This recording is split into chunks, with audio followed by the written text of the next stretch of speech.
Madame la présidente, monsieur le ministre, monsieur le rapporteur, la seule consommation des drogues a causé la mort de 585 000 personnes en 2017, d'après un rapport fait en 2019 par les Nations unies.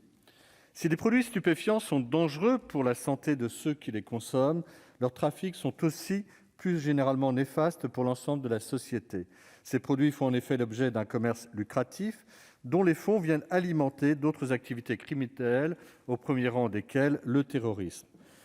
Les liens entre la culture afghane du pavot et le financement des talibans ne sont plus à démontrer, pas plus d'ailleurs que ceux qui unissent les productions du Triangle d'Or aux mafias et guérillas de cette région.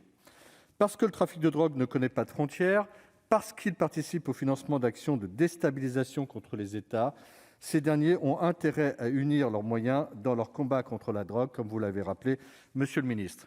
En raison notamment de sa situation géographique, qui la place au carrefour de nombreux trafics, l'Inde est d'ores et déjà un des acteurs incontournables de la lutte antidrogue.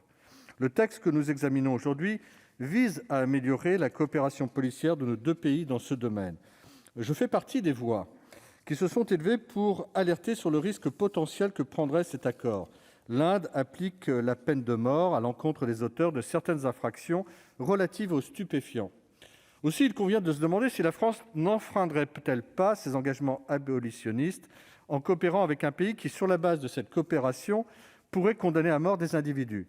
En effet, en plus de nos engagements internationaux, l'article 66-1 de notre Constitution dispose à cet égard que nul ne peut être condamné à la peine de mort. L'interrogation que nous nous sommes posée lors de la commission et aujourd'hui encore en matière de stupéfiants pourrait l'être aussi en d'autres domaines, et singulièrement, en particulier dans celui du terrorisme.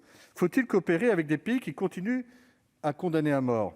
Si nous y renoncions, cela fermerait la porte à 55 pays qui nous aident à lutter contre le fléau du terrorisme. Cela limiterait notre capacité à nous prémunir d'attentats mettant en danger la vie de nos concitoyens.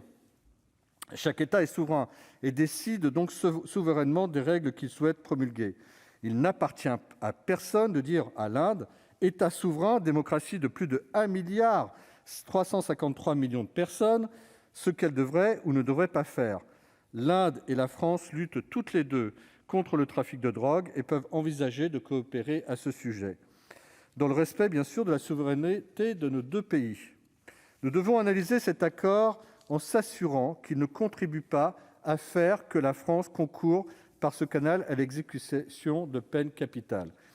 En effet, les engagements de notre pays l'obligent à abandonner cette coopération lorsque la peine de mort est envisagée à l'encontre de mises en cause.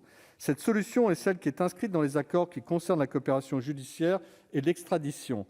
C'est à la lumière de ce constat, sous réserve du respect bien sûr strict et contrôlé de la mise en œuvre de cette coopération, que nous pouvons l'approuver. Et comme vous l'avez rappelé, monsieur le rapporteur, monsieur le ministre, le présent accord ne vise que la coopération technique et opérationnelle en matière policière. Il ne concerne ni la coopération judiciaire ni l'extradition. Il n'est donc pas question que la France participe directement à la condamnation à mort d'un individu. C'est pourquoi, compte tenu des réponses que vous nous avez apportées pour lever notre inquiétude, et aussi en raison, bien sûr, de la nécessité d'optimiser nos actions de lutte contre tout trafic, le groupe des Indépendants approuvera unanimement l'adoption du présent projet de loi de rectification. Merci. Merci, cher collègue.